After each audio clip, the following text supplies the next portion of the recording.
Olá, bem-vindos a mais uma análise nossa focada na preparação para os concursos da magistratura, tanto federal quanto estadual. Isso aí. Temos aqui um material, olha, bem denso, é um compilado de julgados e uma retrospectiva cobrindo o primeiro semestre de 2025. E está atualizado até o informativo 855 do STJ, Superior Tribunal de Justiça. E é bom lembrar, né? Para quem talvez não acompanhe tão de perto, os infos são esses resumos periódicos das decisões mais recentes, tanto do STJ quanto do STF, o Supremo. E tem mais coisa, né? Não são só os infos. Não, claro. Temos também os temas, que são importantíssimos, aqueles de repercussão geral no STF ou de recursos repetitivos no STJ, são teses jurídicas que o tribunal fixa e que, bom, têm força vinculante, obrigatórias, né? Exato. São pontos cruciais para as provas. Com certeza. Então, nossa missão aqui é tentar destilar o que realmente importa desse material todo. Focar nas teses, nos entendimentos que tem mais chance, assim, de aparecer na primeira fase do concurso. E não é só decorar a decisão, né? De jeito nenhum. É entender o porquê, o raciocínio por trás, a importância estratégica disso tudo. Vamos começar essa exploração, então? Perfeito. E olha, um ponto que já, assim, salta aos olhos nesse compilado é como os tribunais superiores continuam lidando com essa tensão constante, né, entre direitos fundamentais, políticas públicas e a nossa estrutura federativa. Isso aparece em várias áreas. Sim, sim. Começando justamente por direito constitucional e direitos fundamentais. Tem um caso que ilustra bem isso que está no Info 181 do STF. Ah, o dos carrinhos de supermercado. Esse mesmo. Uma lei lá de São Paulo que obrigava os supermercados a ter 5% dos carrinhos adaptados para crianças com deficiência. O STF considerou constitucional. É o RE 1.198269-SP. E o interessante ali é como a decisão tentou equilibrar a livre iniciativa do supermercado com a proteção das pessoas com deficiência, né? Um tema super recorrente. Correto. A decisão acabou reforçando a competência concorrente dos estados para legislar sobre proteção à pessoa com deficiência. Está lá no artigo 24, inciso 14 da Constituição. Certo. O STF entendeu que a medida não feria a isonomia nem a livre iniciativa. Pelo contrário, concretizava o direito à acessibilidade. A tese que ficou foi bem clara. É constitucional lei estadual que impõe a obrigatoriedade de adaptação de percentual de carrinhos de compras para transporte de crianças com deficiência ou mobilidade reduzida. Um exemplo, assim, muito claro de como a proteção de grupos vulneráveis tem ganhado peso. E ainda em direitos fundamentais, mas numa situação bem mais limite, digamos assim, temos o tema 998 do STF. Veio no Info 1172. Aquele que tratou da revista íntima vexatória em presídios. O STF basicamente disse que não pode, certo? Por violar dignidade, intimidade e honra. Isso. A regra geral que foi fixada no tema 998 é justamente a inadmissibilidade da revista íntima que envolve desnudamento ou algum exame invasivo. Viola um monte de direitos fundamentais. Artigo 1º, inciso 3º, artigo 5º, caput, incisos 3º e X da Constituição, e a prova obtida assim é considerada ilícita. Ilícita. Mas, atenção, Com efeitos prospectivos, ou seja, não vale para trás para invalidar provas que já foram usadas em processos antigos, só daqui para frente. Ah, bom saber desse detalhe. Mas a decisão não proibiu 100%, né? Parece que teve umas nuances importantes aí. Exatamente. Aí que está a complexidade, nas exceções. A tese permite a revista, mas só excepcionalmente se houver um indício robusto. Indício robusto. O que seria isso? O próprio STF tentou definir, falou em informações de inteligência, denúncias consistentes, um comportamento muito suspeito do visitante e, mesmo assim, precisa da concordância do visitante. Tem que ser feito em local reservado, por pessoa do mesmo gênero e, de preferência, por um profissional de saúde. Concordância do visitante nesse ambiente. Complicado. Muito. E tem mais. O STF deu um prazo de 24 meses para os presídios instalarem scanners corporais e outros equipamentos com o dinheiro vindo dos fundos penitenciários. Entendi. Então, na prática, o desafio é gigantesco. definir o que é robusto, conseguir um consentimento que seja realmente válido ali dentro e, claro, implementar a tecnologia. Sem dúvida. Isso mostra bem a dificuldade de equilibrar segurança e dignidade humana no sistema prisional. Um tema quentíssimo para qualquer prova de magistratura, né? Com certeza. E aquela tensão federativa que a gente mencionou no início, ela também apareceu forte na parte de organização dos poderes. Tivemos uns 2 exemplos bem claros nos informativos recentes. Um deles foi a ADI 7729, lá do Paraná, no Info 1179. O STF declarou inconstitucional uma norma do Estado que criava regras próprias para a escolha do defensor público geral, diferentes da Lei Complementar 80/1994, que é a lei nacional, né? Sim, um caso clássico de conflito de competência. O STF só reafirmou o que já se esperava. A Organização Geral das Defensorias Estaduais tem que seguir as normas gerais editadas pela União. Está lá no artigo 24, 13 e nos parágrafos. Os estados têm autonomia, sim, mas dentro dos limites que a legislação federal traça. Faz sentido. E na mesma linha, teve a ADI 7150 de Alagoas, no Info 1172. Derrubou uma lei estadual que regulamentava aquelas associações de socorro mútuo, sabe? Que oferecem uns serviços tipo seguro. Isso. O argumento foi direto: invasão da competência privativa da União para legislar sobre direito civil e sobre seguros. Artigo 22, incisos I e 7º da Constituição. De novo a questão da competência. Exato. Essas decisões são muito importantes porque elas vão desenhando os limites, né? O espaço legislativo dos estados frente à União. Entender onde acaba a competência para normas gerais da União e onde começa a legislação suplementar dos estados é, assim, fundamental. É um ponto muito explorado em questões de federalismo, de controle de constitucionalidade. Tá certo. Agora, mudando um pouco de área, vamos para direito administrativo. Prescrição e a nova lei de improbidade. A LIA, a Lei 14.230 de 2021. Nossa, isso continua gerando muita discussão e, claro, julgados super relevantes para concursos. Com certeza. A LIA, por exemplo, ela trouxe mudanças bem significativas, principalmente na questão do dolo específico para a maioria dos atos, né? E as novas regras de prescrição. Isso, prescrição. Tivemos 2 temas repetitivos importantes no STJ sobre isso. O primeiro, o tema 1147, lá no Info 850. Tratou da prescrição para o SUS cobrar ressarcimento de plano de saúde. Artigo 32 da Lei 9.656/98.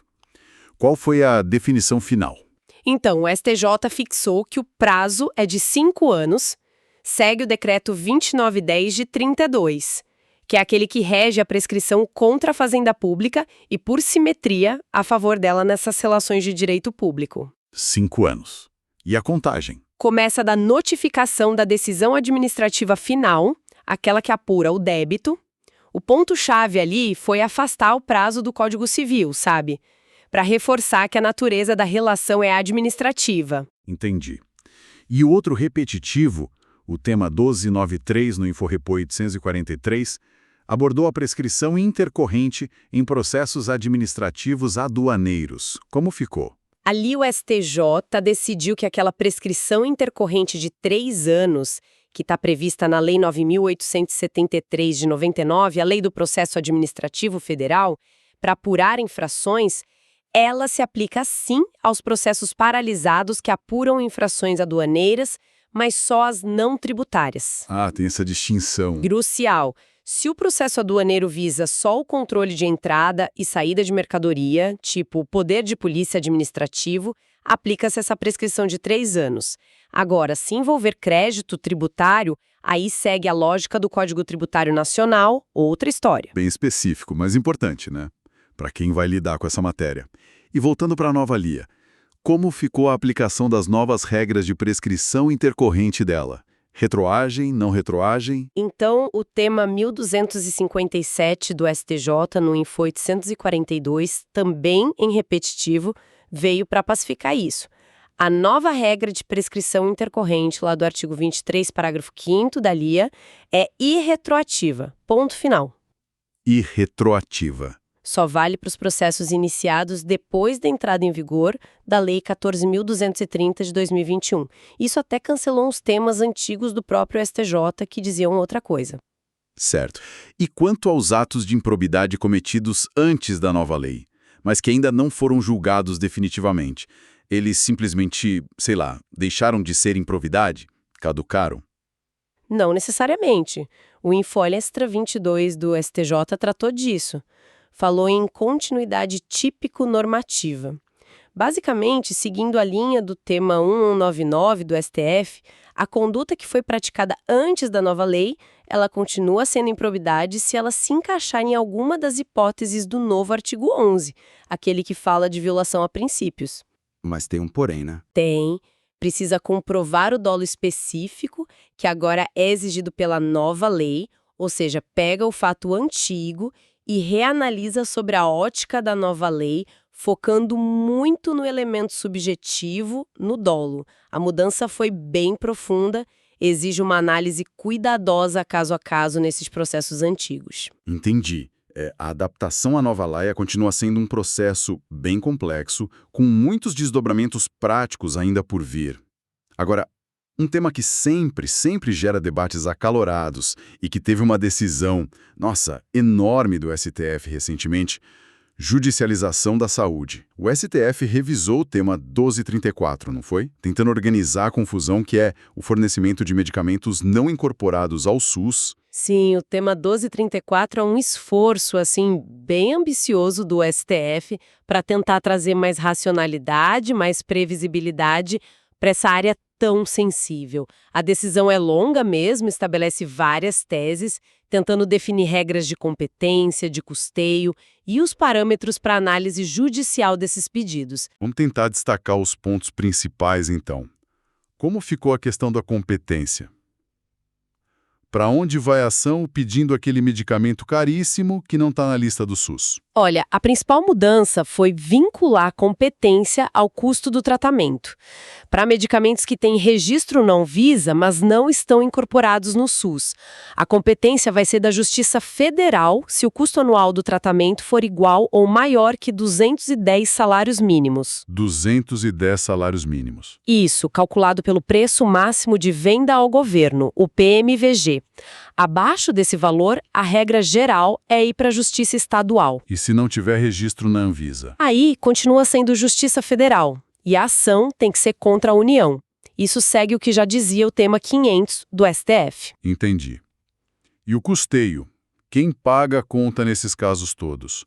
A União, o Estado? A regra geral ficou assim. Se a ação corre na Justiça Federal, ou seja, casos de alto custo ou sem registro na Anvisa, a União arca com o custo integralmente. Depois ela pode até buscar ressarcimento dos estados ou do DF se eles estavam no processo e deveriam fornecer. Ok. E se for na estadual? Aí, se a ação está na Justiça Estadual, casos com custo entre 7 e 210 salários mínimos, a União tem que ressarcir parcialmente o estado ou município que forneceu o medicamento. O valor é 65%.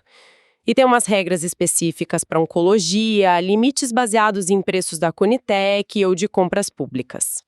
É uma tentativa de dividir a responsabilidade financeira, de organizar a casa. Parece bem complexo, mas pelo menos tenta criar um sistema mais organizado. E qual o papel do juiz ao analisar esses pedidos? Ele pode simplesmente mandar fornecer se o médico receitou? Não, de jeito nenhum. Esse é um ponto crucial da tese IV do tema 1234. O juiz precisa obrigatoriamente analisar o ato administrativo da Conitec, a Comissão Nacional de Incorporação de Tecnologias no SUS, que não incorporou o medicamento, ou então a negativa administrativa de fornecer. O juiz controla o ato administrativo? Controla a legalidade e os motivos dessa decisão administrativa. E mais, o autor da ação, o paciente, tem o ônus de comprovar, e aqui é importante, com base em medicina baseada em evidências. Estudos científicos sérios. Exato. Ensaios clínicos, revisões sistemáticas, coisas assim. Tem que provar a eficácia e a segurança do remédio que ele está pedindo e que não existe um substituto terapêutico adequado já disponível no SUS. Então o judiciário não vira o gestor do SUS, mas ele controla a fundamentação técnica e legal da recusa e exige prova científica robusta do paciente. Isso eleva bastante o padrão para conseguir esses medicamentos na justiça, imagino. Exatamente. E, por fim, a decisão determinou a criação de uma plataforma nacional para centralizar prescrições eletrônicas, fluxos, monitoramento. A ideia é ter mais eficiência e controle. Claro que implementar isso vai ser um desafio enorme, mas a intenção é clara: organizar e racionalizar a judicialização da saúde. O tema 1234 é, sem dúvida, um divisor de águas. Leitura obrigatória. Certamente. Mudando agora para a área processual, tivemos novidades tanto no civil quanto no penal que vale a pena comentar. Em processo civil, a questão do foro de eleição foi alterada recentemente pela Lei 14.879, agora de 2024, e o STJ já teve que se pronunciar sobre isso, né? Sim, essa nova lei alterou o artigo 63 do CPC para restringir um pouco a validade da cláusula de eleição de foro. Agora exige que ela tenha alguma pertinência com o domicílio das partes ou o local da obrigação. O objetivo, claro, é coibir cláusulas abusivas, principalmente em contrato de adesão ou aquela escolha de foro totalmente aleatório, sabe? Sei. E como o STJ aplicou essa mudança? Tá no Info 842, um conflito de competência, o 206.933 de SP. A nova regra vale para todos os processos que estão correndo. O STJ definiu um marco temporal importante. As novas regras do artigo 63, que são mais restritivas, elas só se aplicam às ações que foram ajuizadas depois de 4 de junho de 2024. Ah, então tem modulação. Tem. Para as ações anteriores a essa data, continua valendo a regra antiga e a súmula 33 do STJ, aquela que diz que a incompetência relativa não pode ser declarada de ofício pelo juiz. Mas tem um detalhe aí, né? Tem. O SQJ ressalvou que, mesmo nas ações anteriores, o juiz já podia, com base no parágrafo 3º do artigo 63, reconhecer a abusividade da cláusula de eleição de foro antes mesmo da citação do réu e declarar ela ineficaz. Ou seja, a súmula 33 já vinha sendo meio que relativizada, né, parcialmente superada pela própria dinâmica da lei e da jurisprudência. Interessante essa modulação e a ressalva. Ainda é incompetência civil, uma questão bem prática. Onde eu processo um cartório por uma falha no serviço? Boa pergunta. O Info Extra 23 do STJ, num recurso especial do Rio Grande do Sul, o RESP 2011-651, trouxe essa resposta. O foro competente é o da sede da serventia, do cartório. Sede da serventia. Isso. O STJ entendeu que a regra do artigo 53, inciso 3, a linha F, do CPC de 2015, que fala do foro do lugar do ato ou fato para ação de reparação de dano, é uma regra específica para essa situação e ela prevalece sobre regras gerais de competência, como a do Código de Defesa do Consumidor ou a do local do domicílio do autor da ação. Ok, clareza em pontos práticos sempre ajudam muito na hora da prova. E no processo penal, o Acordo de Não Persecução Penal, o famoso ANPP, continua sendo ajustada pela jurisprudência, né? Vimos 2 decisões relevantes do STJ sobre ele. Sim, o ANPP, que veio lá no pacote anticrime, ainda gera muita dúvida prática mesmo. Uma delas, que saiu no Info 845, foi sobre a possibilidade de o MP oferecer o ANPP numa ação penal privada subsidiária da pública. E aí? O MP pode ou não pode nesse caso? E, que é o titular original da ação, já ofereceu a denúncia ou até pediu arquivamento, e aí o ofendido, querelante, entrou com a ação subsidiária, o MP não pode mais chegar e propor o ANPP. Perdeu o timing. Exato. A atuação dele ali passa a ser de custos legis, né, fiscal da lei, e a oportunidade de propor no acordo já precluiu. A titularidade para negociar nesse momento não seria mais do MP. Entendi.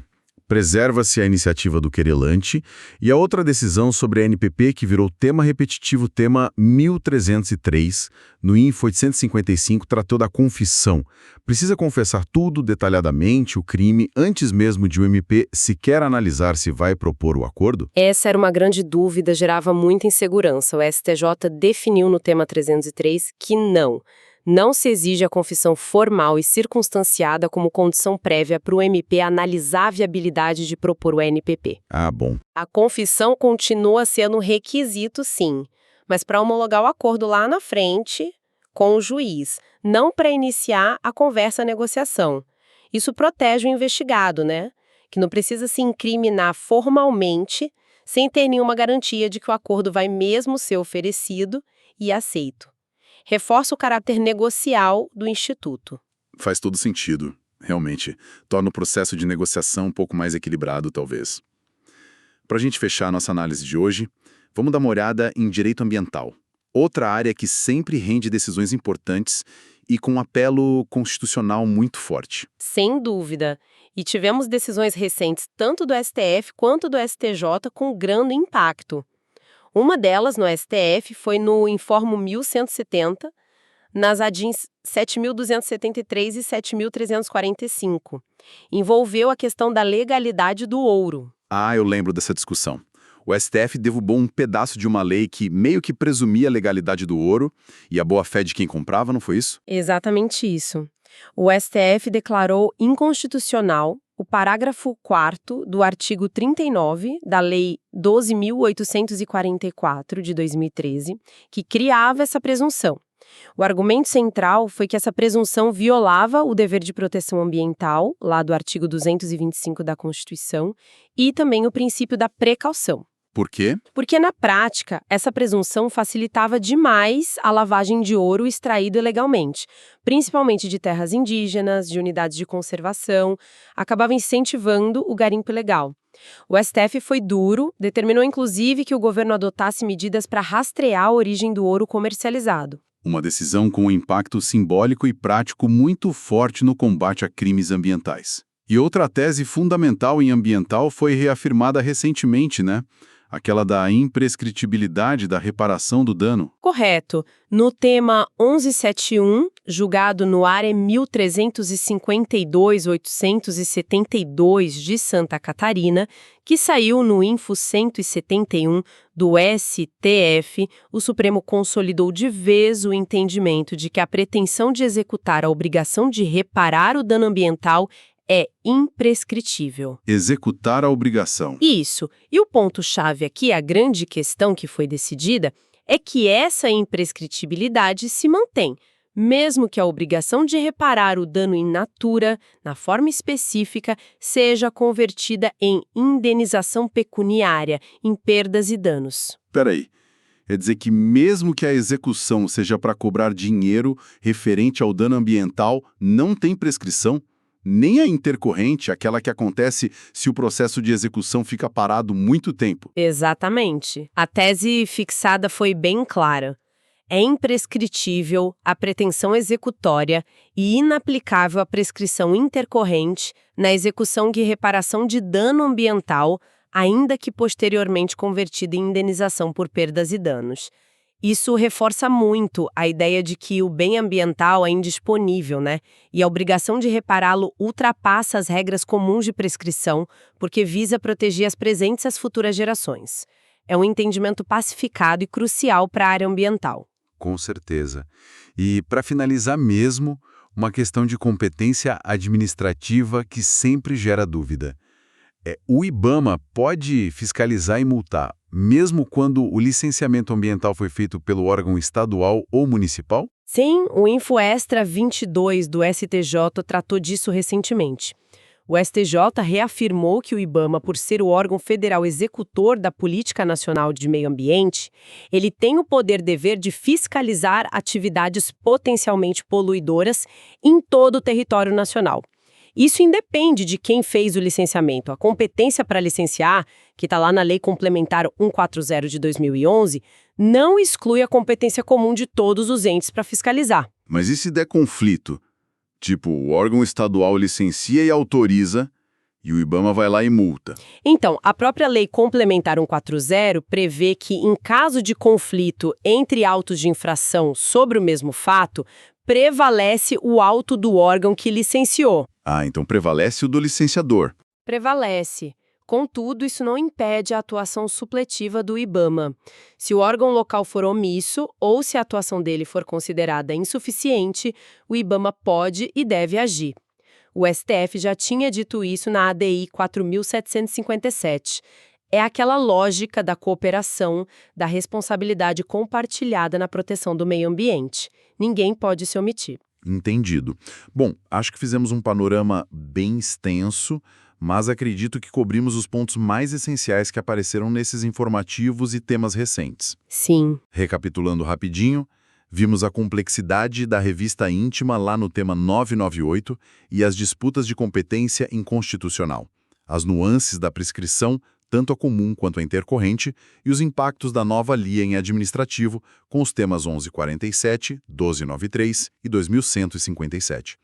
A grande reorganização da judicialização da saúde que o tema 1234 do STF tentou fazer, as atualizações sobre foro de eleição e sobre o NPP, com o tema 1303 em processual. E, por fim, a força da proteção ambiental, com a imprescritibilidade da reparação no tema 1171 e o controle sobre atividades de risco como a mineração de ouro. Foi uma análise densa, sim, mas necessária. E dá para perceber uma linha condutora em muitos desses julgados. A busca constante dos tribunais superiores por tentar equilibrar direitos, competências, políticas públicas, em cenários que são cada vez mais complexos. Verdade. Seja na saúde, no sistema prisional, no federalismo, no meio ambiente, as soluções que o judiciário precisa construir exigem um olhar muito atento, não só para a letra da lei, mas também para as consequências práticas, sociais, econômicas das decisões. Exato. Esperamos que esta análise detalhada, essa conversa, sirva como uma ferramenta útil na jornada de preparação de quem nos ouve. A capacidade de conectar esses julgados, de entender as teses, o raciocínio por trás delas, isso é fundamental para a magistratura. Mostram o judiciário sendo chamado a arbitrar conflitos que, na origem, envolvem falhas ou omissões de outros poderes ou simplesmente refletem a complexidade da vida em sociedade hoje. Pensar sobre o papel do juiz nesse contexto como um garantidor de direitos, sim, mas também ciente dos limites institucionais, da necessidade de buscar soluções que sejam factíveis, que sejam sistêmicas, é um exercício constante e essencial para quem almeja essa carreira tão importante. Excelente ponto. Fica a reflexão. Até a nossa próxima análise, então. Até lá!